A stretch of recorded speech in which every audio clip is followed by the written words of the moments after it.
New this morning, Adidas has now officially severed ties with Kanye West, who of course legally changed his name to Ye. The German sportswear company is the latest brand to distance itself from him after a series of offensive anti-Semitic comments in recent days.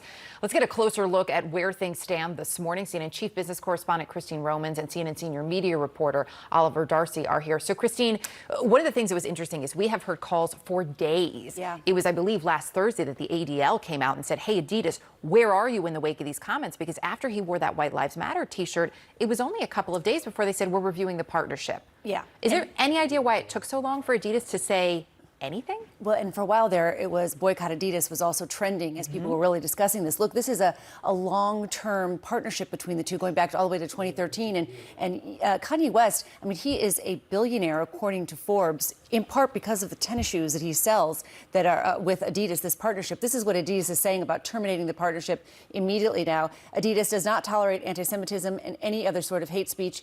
His recent comments and actions have been unacceptable, hateful, and dangerous, and they violate the company's values of diversity and inclusion, mutual respect, and fairness. The company goes on in this press release to say this will hurt the company financially. They know they're going to take a hit. That hit is going to be about $246 million in the company's net income in 2022 because they do have such a deep partnership with him.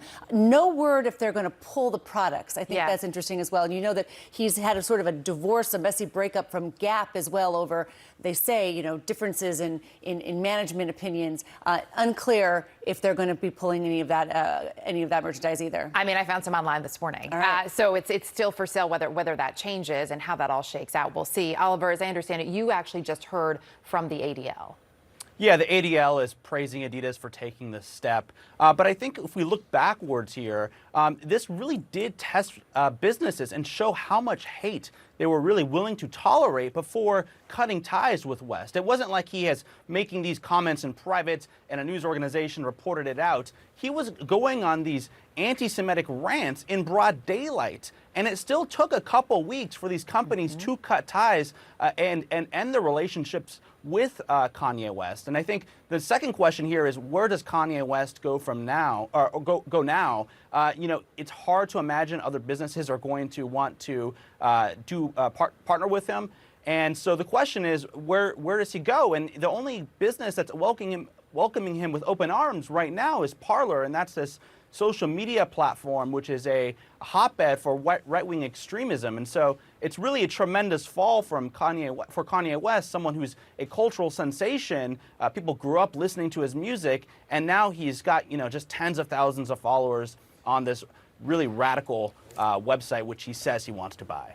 We see some familiar logos there on the screen, Spotify and Apple, Christine. So we know, among other companies and organizations that have cut ties with them, CAA, his agents, Talent Management Agency, Balenciaga also ended its partnership with him. But there are calls online, right, from everyday people and others saying, hey, Apple, Spotify, others, you need to look at your relationships. Do we have a sense of what those relationships, I mean, are there really existing partnerships, or is it just that the music is available there, we think you should pull it off? You know, he is an artist, he's a rapper, he's a designer, so he is a billionaire, right? And so he's got this long track record of products and music that is out there. The question is, I wonder, is this, you know, is there these calls to cancel him? And that was such a word is so loaded. There are also those who are saying, look, something is happening with Kanye West right now, and they don't know exactly what it is. I mean, what he is saying is, it's just. It's full of hate. I mean, there's no way around it. It's terrible. It's terrible. And I don't even want to repeat it all. But they are, I mean, I don't know how he can go forward and forge any new partnerships. He is so erratic here and so hateful. What is the upside for any brand to tie with him other than, as Oliver points out, a right-wing platform for hate speech? The other thing, too, and Oliver, just quickly on this, the statement from Adidas touches on this.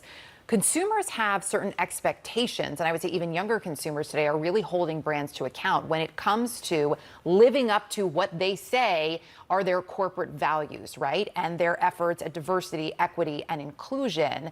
The fact that there was silence for so many days, has that already hurt Adidas, Oliver? Yeah, I think there has been some brand damage because they just stood still. as he was making these comments. Again, it wasn't like these were secret comments. They were happening in broad daylight. He was asked to apologize for them. Instead of doing so, he was unrelenting and he doubled down, tripled down on these remarks. And so, yeah, I think Adidas standing still for so long didn't do them any favors. Oliver Darcy, Christine Romans, appreciate it. Thank you both.